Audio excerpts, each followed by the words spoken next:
Chris here with High Seas Cruising, and welcome to today's video. Alright, I want to start off with a little clarification to a video I put out about Royal Caribbean's changes to their health and safety protocols. So Royal Caribbean's current health and safety protocols are good through February the 14th of 2022 and are scheduled to be re-evaluated at that time. So when it comes to masks, between now and February the 14th, any sailings up to and including that day still have the full mask requirements on board. So the changes that Royal Caribbean sent out that were going to be valid through April 14th of 2022, those were sent to travel advisors. They have not been put on the website yet, and they are subject to the re-evaluation on February the 14th.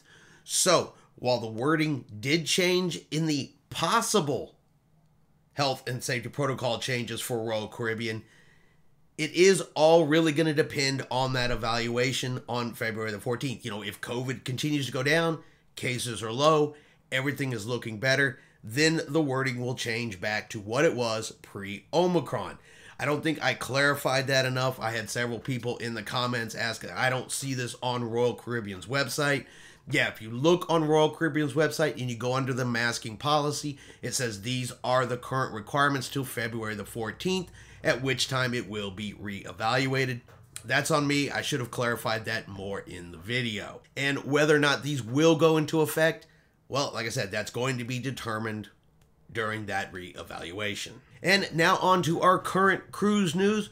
First and foremost, we have some cancellations from Princess Cruise Lines. The Diamond Princess has 10 cruises that are going to be canceled. Now, the Diamond Princess does not sail out of the United States. The Diamond Princess does sailings over in Asia, particularly in the areas, Japan, Korea, over there in that market. Due to uncertainty in the health and safety protocols of the different ports that they visit, and different travel restrictions from the governments of the ports that they visit, Princess has made the decision to cancel these 10 sailings. So sailings from April 28th till June 9th of 2022 have been canceled. Guests booked aboard those cruises, of course, have been notified. Options to either have their cruise moved to a similar cruise in 2023 or other options for compensation have been sent to those passengers. In a second Princess Cruise Line story, they are expanding the options for contactless pay using the Princess Medallion even while you are off of the cruise ship, making it usable even in cruise ports. So Princess announced an expansion of the Medallion pay technology that would allow you to go into cruise ports in the Caribbean, Alaska, Mexico, and have the ability to pay, like I said, using your Medallion, not having to use credit card or cash in select merchants in select locations where previously you could only make purchases on board the ship. So Medallion Pay is currently available in St. Thomas, Cozumel, Puerto Vallarta, and Cabo San Lucas, with more destinations and more merchants scheduled to be added. And they currently have 65 retailers from restaurants, bars, souvenir shops, jewelers, museums, and excursion operators that are currently able to accept the Medallion as a form of payment. And so I could see this as being a huge benefit, especially as it grows, more merchants accept it, as it moves into Alaska and the merchants there begin to accept it.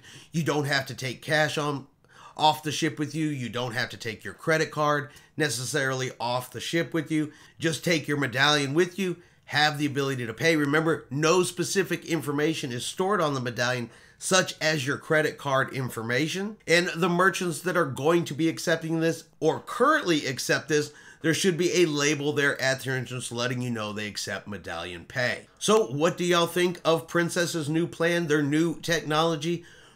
Are you going to use your Medallion to pay while you're on shore, or are you going to continue to take credit cards and cash with you, which you may still have to do because if there are retailers that don't accept it, obviously, and you want something from that particular retailer, you still would need another form of payment. But let me know what y'all think in the comments below about Princess Cruise Lines and their new Medallion Pay technology as a source of payment while off of the cruise ship. All right, I hope y'all have enjoyed today's cruise news video. If you have, do me a favor. give it a thumbs up, have yourself a great day, and like always, we will see you out on the high seas.